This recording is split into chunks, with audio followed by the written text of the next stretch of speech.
Well into its second year, the Russia-Ukraine war intensifies. Russia now accuses Ukraine of targeting civilians on Russian territory, while Kiev comes under further missile attacks. Almost 9,000 civilians have died and over 15,000 are wounded. But are we any closer to seeing a negotiated solution to this conflict? I'm Andrea Sankey, and today's newsmaker is the war in Ukraine.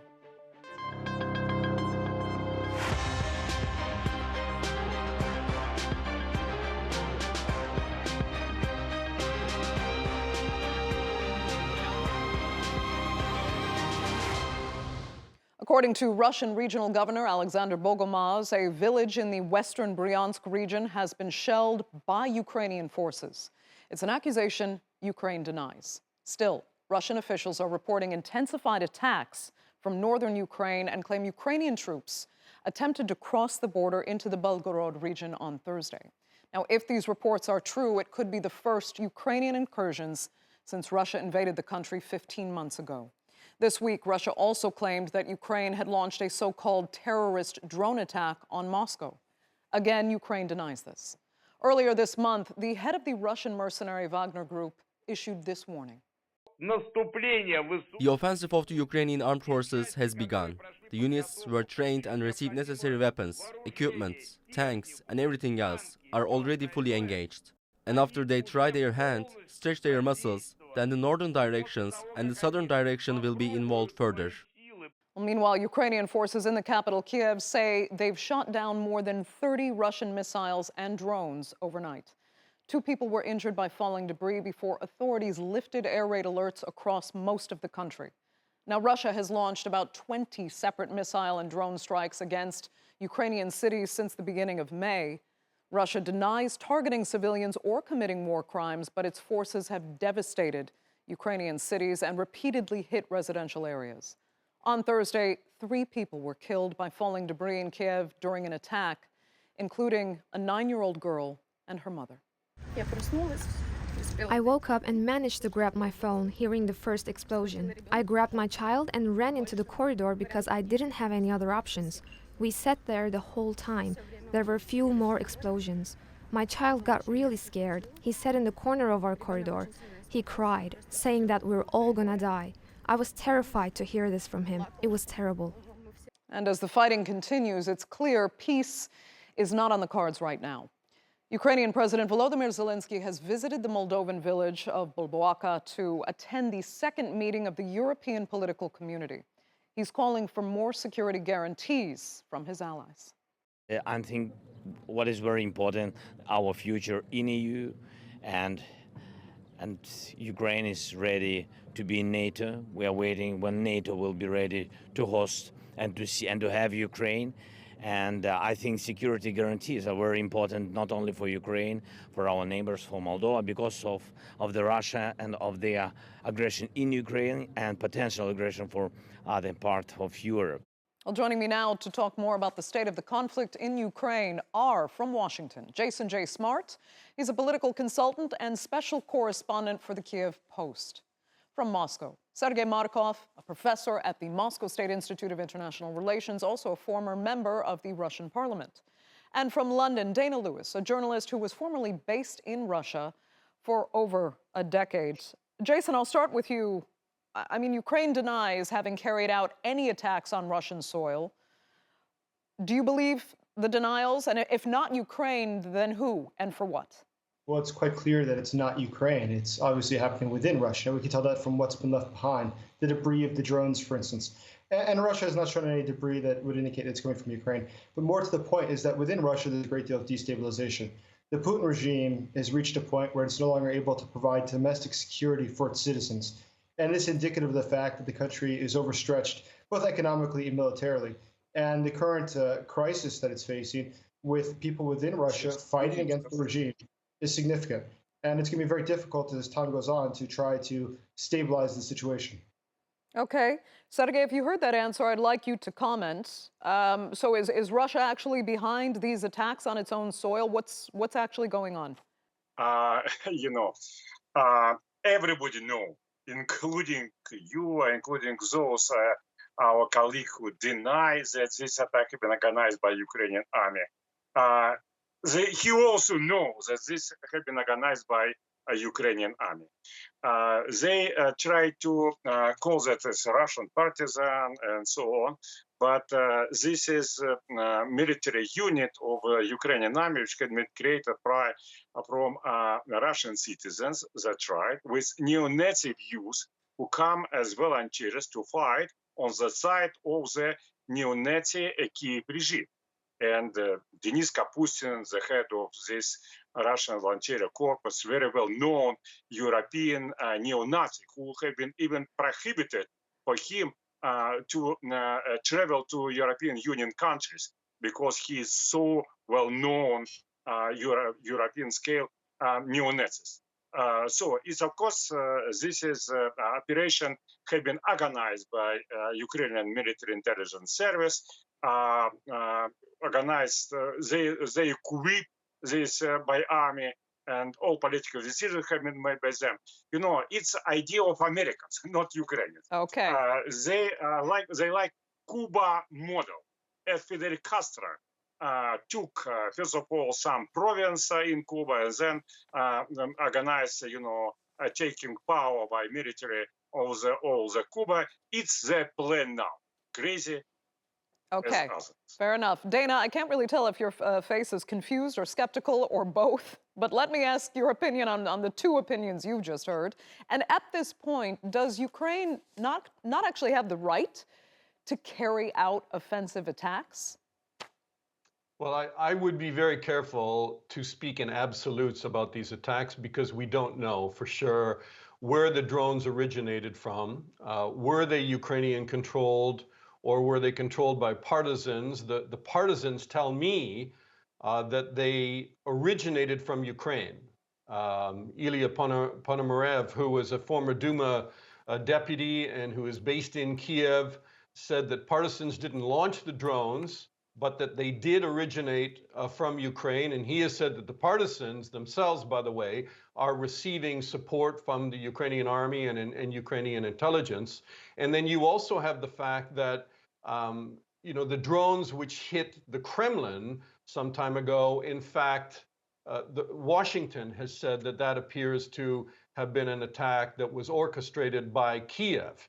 So I think that if these were long-range drones that originated from Ukrainian territory, please don't put me in the category of agreeing with Sergei Markov ever, but it would appear that there may well be some orchestration by the Ukrainians of this. And look at the targets very carefully. Very close to Putin's residence, and then some of them close to members of his Security Council, like the Defense Minister Shoigu and other Russian oligarchs and people. So the territory that they were aimed at is very significant. Right. I want to ask you more about that. The fact that civilian areas of Moscow, like the ones we saw, are being targeted in these drone strikes, how does that leave the Russian public actually feeling? Does it change the dynamics for them hitting this much closer to home? Well, I think that clearly, President Putin himself has acknowledged that Ukrainians would be scared by these attacks, and that may well be the intention of them being launched. I think that, there is a clear message from the Ukrainians that you target our cities. I mean, nobody died in these attacks. Daily, there are Ukrainians dying in these, monstrous attacks on Ukrainian cities, which are killing civilians. And so the Ukrainians would argue that if you're going to attack us, we will go after also your centers of decision-making. And also, I don't think the Ukrainians have ever said that they're going to target civilians, but that they would go after military targets in Ukraine and that they have every right to do so. And in fact, even the UK, foreign minister has said that Ukraine has a right to attack within Russia. Okay. Jason J., go ahead. I want your take on the same question there. Well, I think it's quite important is, of course, Ukraine has I would argue, the right to strike within Russia should it choose to do so. I see no problem with that whatsoever. It's completely coherent. I mean, they're defending their country, and part of that is when you attack someone else's country and invade it illegally, as Russia has chosen to do. Of course, there's risk with that. One of the risks is that your country could be invaded as well. This is the nature of warfare. But to those ends, I think that there has been, so far, the drones that have come towards Moscow, as far as I recall, none have successfully hit their target. That is, that they've mostly gone off course or been shot down by Russia's air defense. And so far, it's unclear to me what the specific targets were. However, I think that just given the dynamics of the fact that Ukraine does not have the capability of sending drones from Ukrainian territory to Moscow, it's quite a long distance, I think about 600 kilometers.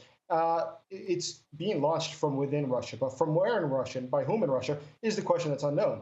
But the fact is that there is partisan groups within Russia. That is a fact. And as Sergei accurately said, there are Russian nationals who are serving in the Ukrainian military. That is accurate. And there are Russians within Russia who are fighting against the illegal Putin regime, which is becoming increasingly weak and something that I think everyone recognizes is unable to cope with the current situation it is in. Due to the fact that it's not only engaged in an internationally recognized illegal war, but also because it simply doesn't have the economic resources to continue in its criminal activity. Okay, Sergei, I want to get your sentiment, and I know you don't speak for every Russian, obviously, but from what you can gauge, how do Russians themselves actually feel about the fact that it's their own territory now under attack, regardless of exactly where it's coming from? It's now their own cities. It's normal. First of all, believe me, Crimea, it's also our city, our region. Donetsk and Lugansk, also our city. And those morning, I have been wake up at 6 o'clock in the morning, go to exactly the strikes over my house. It was 3 series of explosions, and even already on the second series, already was not able to sleep. And after this, to increase my spirits, I go in the morning to the fitness center. And because you may know that I'm a well-known figure, because taking part in the Russian TV every time, it was started immediately some informal discussion among the people who visited those fitness center.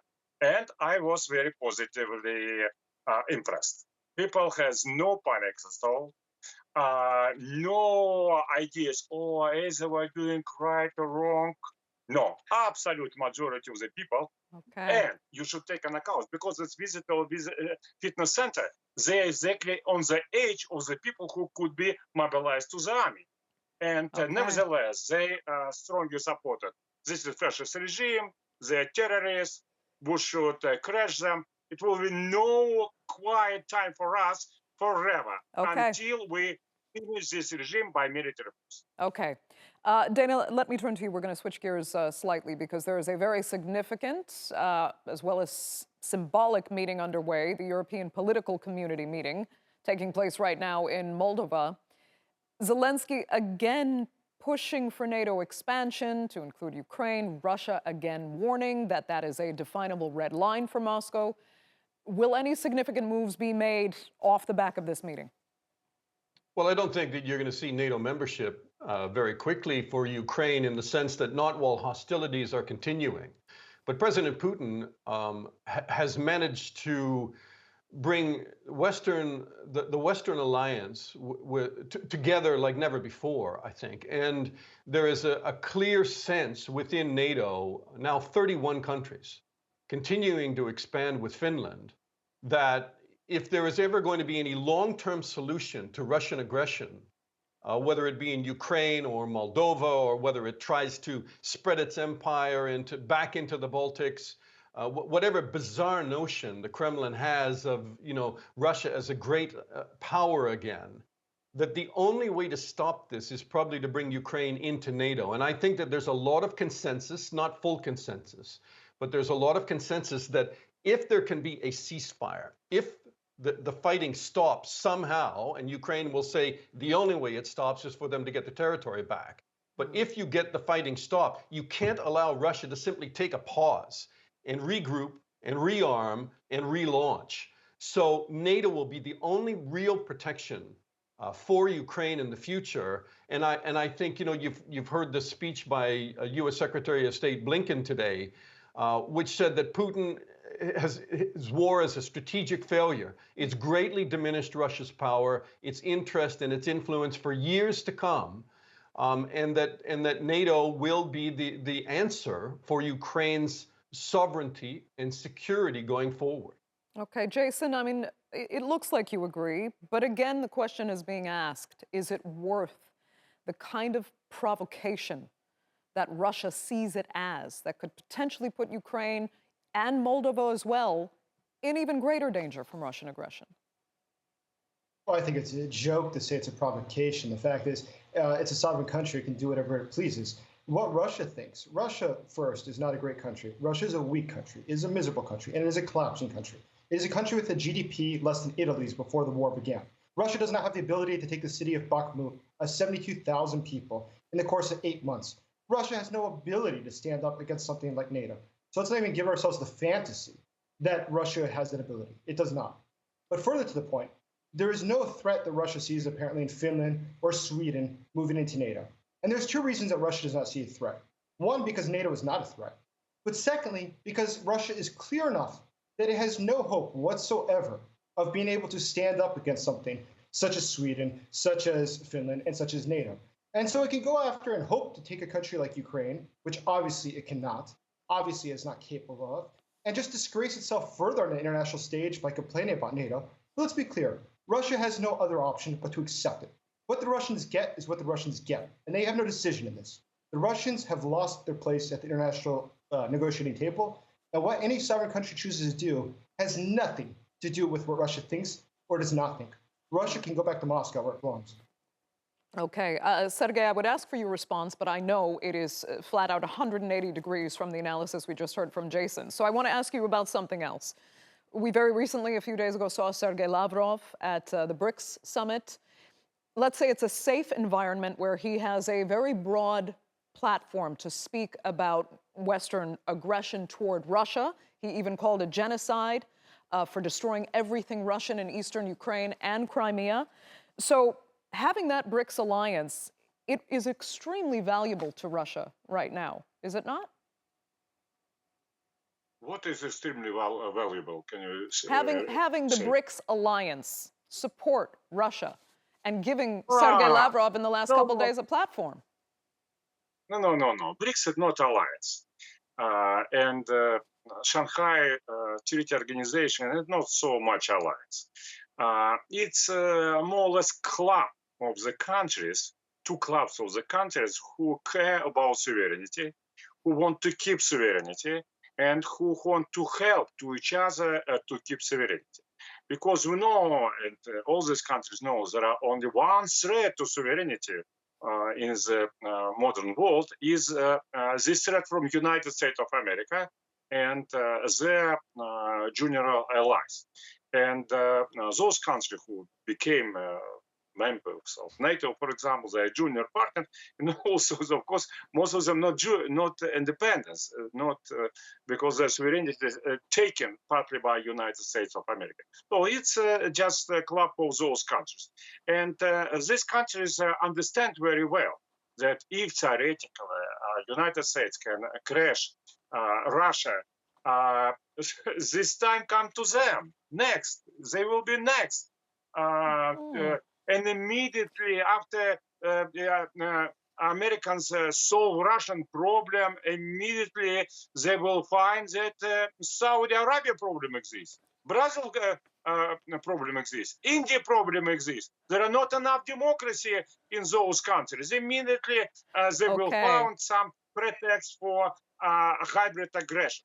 United States create ideal system now for aggression. It's sanction aggression. This is a proxy aggression through their puppet Ukrainian regime. So they created new modern world of aggression of 21st century style.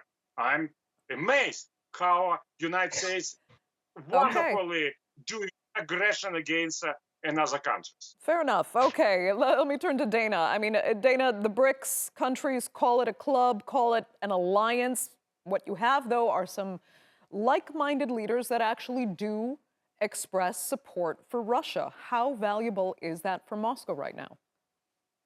Well, Moscow has a pretty close club of people that support it.